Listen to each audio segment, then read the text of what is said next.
अस्सलाम वालेकुम dear students, I hope आप सब लोग ठीक ठाक होंगे और अपने घरों में खैर खैरियत से होंगे।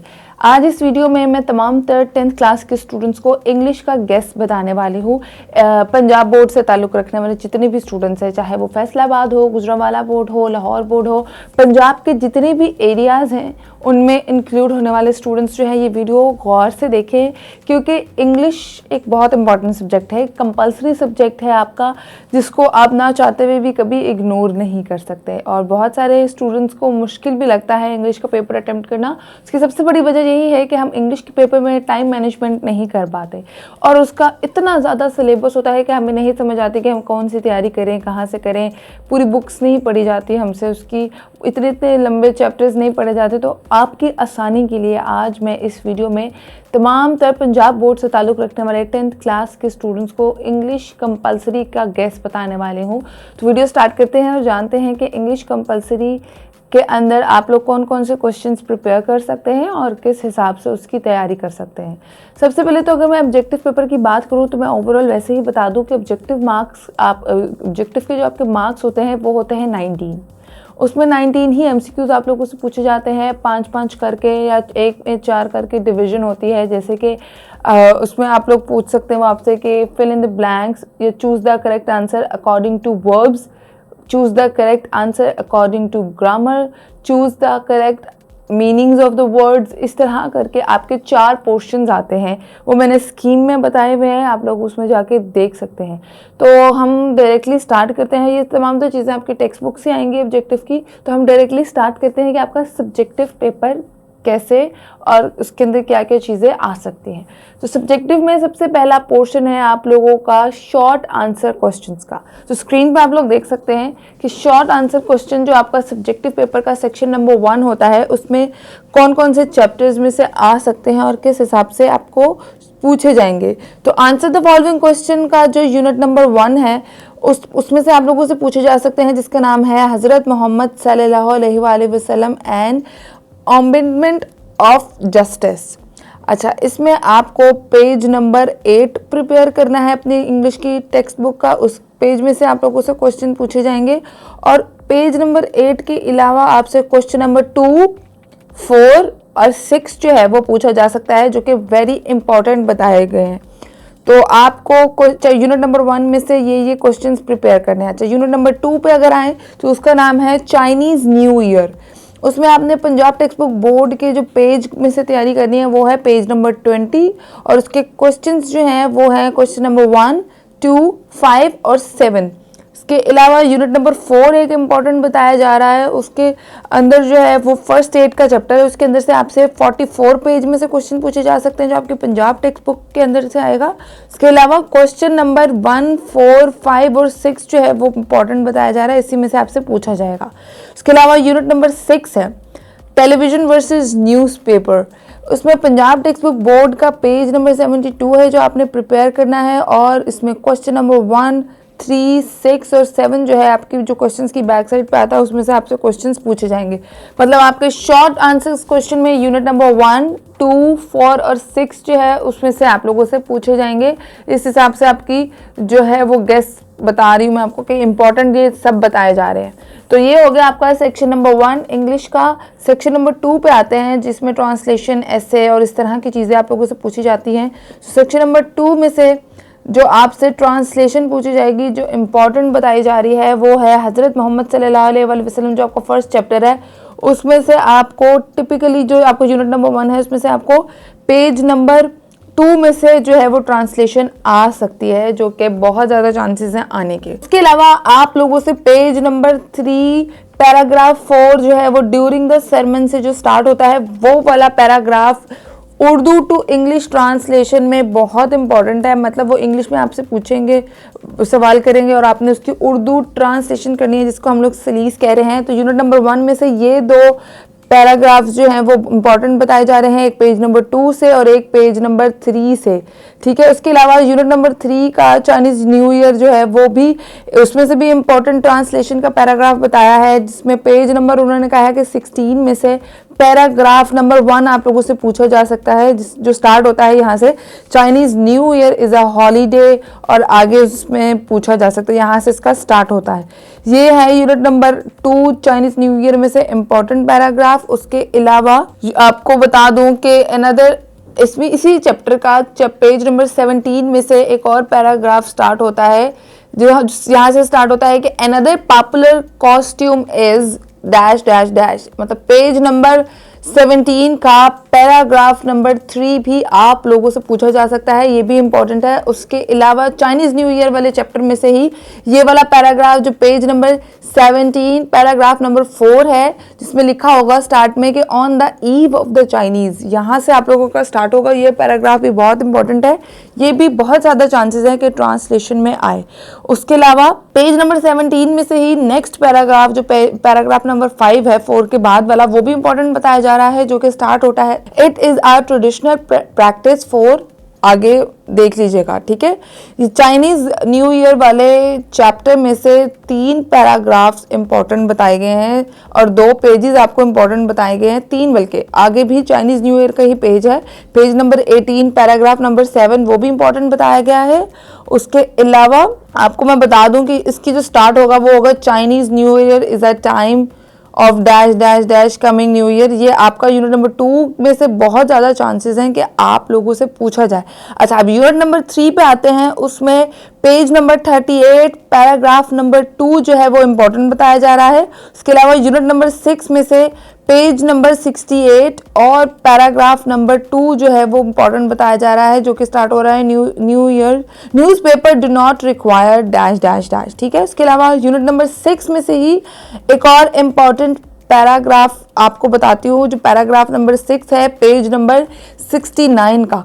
ये unit number 6 paragraph number 6 page number 69 और पैराग्राफ नंबर 2 पेज नंबर 68, ये इंपॉर्टेंट बताया जा रहा है।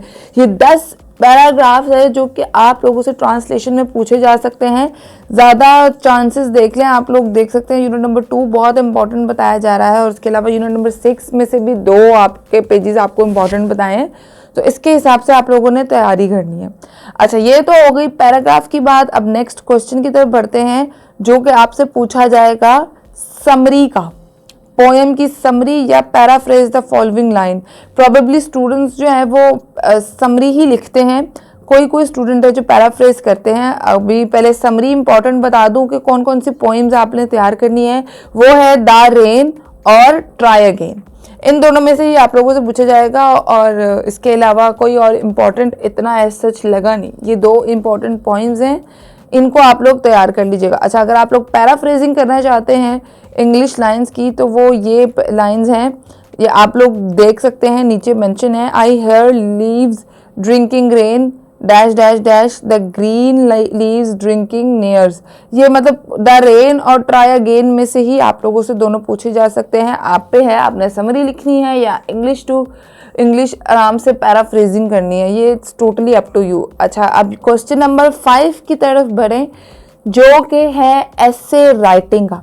ऐसे राइटिंग में मैं आप लोगों को पहले ही बता दूं कि आप लोगों ने 120 से 200 वर्ड्स लिखने हैं, प्रॉबेबली ज़्यादा से ज़्यादा 150 वर्ड्स लिखें। अच्छा लिखें, कम लिखें, मगर वो कहते हैं ना सुथरा लिखें तो आपको मार्क्स मिलेंगे। एग्जामिनर को बहुत चिढ़ चढ़ती है जब आप लोग एक्स्ट्रा लिखते हैं और एक बात को रिपीट पे लिखते जाते हैं, पेजेस पे पेजेस भरते जाते हैं। ये हरकत नहीं करनी। टाइम भी बहुत शॉर्ट है वैसे ही आपके पास, तो 150 से 200 वर्ड्स आपने ऐसे लिखना है, या आपके पास ऑप्शन होती है पैराग्राफ लिखने की। मैं मशवरा दूंगी कि ऐसे की तैयारी करें, क्योंकि ऐसे के अंदर ही आप लोग बहुत सारे पैराग्राफ्स बना सकते हैं, तो आप लोगों के लिए भी आसानी होती है। अच्छा, इम्पॉर्टेंट एसेस जो हैं वो आपके हैं, life is a big city, sports and game, the true Muslim, courtesy, या फिर माई लास्ट डे एट स्कूल। ये 5 से 4 एसेस जो हैं आपको इम्पॉर्टेंट बताए गए हैं। कर्टसी तो हर साल ही आता है, तो आप देख लीजिएगा कि आपने इसमें से कौन सा करना है। स्पोर्ट्स एंड गेम है, कर्टसी है, life is a big city है, और द ट्रू मुस्लिम है, और लास्ट है my last day at school. Probably 10th class के students my last day at school का बताते हैं, क्योंकि ऑब्वियसली 10th के बाद उनकी स्कूल लाइफ ख़त्म हो जाती है, तो ये आप लोगों ने ये 5 एसेज में से एक तैयार कर लें, अच्छा सा तैयार कर लें। मैं तो कहती हूँ 5 के 5 कर लें, क्योंकि यही इंपॉर्टेंट है। इसके अलावा अगर कोई आएगा तो आपके पास ऑप्शन होगी कि आपने ये 5 अच्छे से तैयार किए होंगे। और अगर पैराग्राफ की ऑप्शन बताऊं तो वो है the teacher I like the best, the river in flood या इलामा इकबाल। पैराग्राफ अगर जो स्टूडेंट्स लिखना चाहते हैं, जो ऐसे नहीं लिखना चाहते, वो इन तीनों की तैयारी कर लें, the teacher I like the best, the river in flood और इलामा इकबाल। और जो एसेज हैं वो आपको मैं बता चुकी हूँ। ये हो गई आपके क्वेश्चन नंबर 5 आपका सब्जेक्टिव पेपर का। अच्छा, क्वेश्चन नंबर 6 जो है वो चेंज इन डायरेक्ट फॉर्म में आएगा, मतलब डायरेक्ट इनडायरेक्ट का क्वेश्चन है। इसके भी जो इम्पोर्टेंट हैं, जो हाईलाइटेड क्वेश्चंस हैं, डायरेक्ट सेंटेंसेस हैं, वो मैं आप लोगों को बता देती हूँ। वो है the said over teacher is on leave. ये मतलब आपने इसको इनडायरेक्ट में चेंज करना है, ठीक है। The teacher said who is the author of this book. The mother said to her daughter may God bless you with a son. Roshana said, let us finish our work first. She will say, he did not come up to my expectation. He said, she will go there. The teacher will say, you have done your work very well. He said, may Allah help me to do my duty. The referee said, quiet please. He said, hooray, I have won the medal. ये sentences है, मतलब indirect में आपने इनको change करना है। ये direct है, कुछ इनडायरेक्ट भी बीच में है, आपने डायरेक्ट इनडायरेक्ट को चेंज करके आप लोगों ने इन क्वेश्चंस की प्रिपरेशन करनी है। इनमें से आपसे लाजमी पूछे जा सकते हैं। अच्छा जी, क्वेश्चन नंबर 7 जो है वो है use any 5 of the following pair of words. Pair of words जो है वो आप लोगों ने इसमें से 5 करने हैं। ये इंपॉर्टेंट है, मैं ये नहीं कह रही कि इसके अलावा कोई और नहीं आ सकते, मगर ये वेरी वेरी इंपॉर्टेंट है। अगर आप ये करते हैं तो इनमें से लाजमी आएंगे। तो जो पहला पेयर ऑफ वर्ड है वो है डाई और डाई, प्रिंसिपल और principle, stationary and stationery, waste and waist, affect affect, advise और advise, fair and fare, quite and quite, peace piece, drop और ड्रॉप। ठीक है, ये आप लोगों के जो हाईलाइटेड इंपॉर्टेंट गेस मैं बता रही हूँ पेयर ऑफ वर्ड्स के, ये हाईलाइटेड है, ये वेरी इंपॉर्टेंट है। इनमें से सब कर लें ताकि अगर आपको बाय चांस कोई और वर्ड्स भी आते हैं तो आपके पास ऑप्शन हो गया, आप उनमें से जो है वो सिलेक्ट कर लें एनी 5। ठीक है, ये हो गया आपका क्वेश्चन नंबर 7। अच्छा, क्वेश्चन नंबर 8 जो आपका इंग्लिश का लास्ट क्वेश्चन है वो यही है, translate the following paragraph into English. मतलब वो उर्दू में आपको एक पैराग्राफ देंगे, आपने उसकी इंग्लिश की ट्रांसलेशन करनी है। वो है पैराग्राफ नंबर्स में आपको बता देती हूँ। यूनिट नंबर्स आप लोगों को मैं ऑलरेडी ऊपर भी बता चुकी हूँ। जो पैराग्राफ नंबर बताए जा रहे हैं वो है 2, 4, 5, 7, 8, 9, 10, 13, 14, 15, 16, 17, 19, 22, 23, 24, 25, 27, 33 और 38।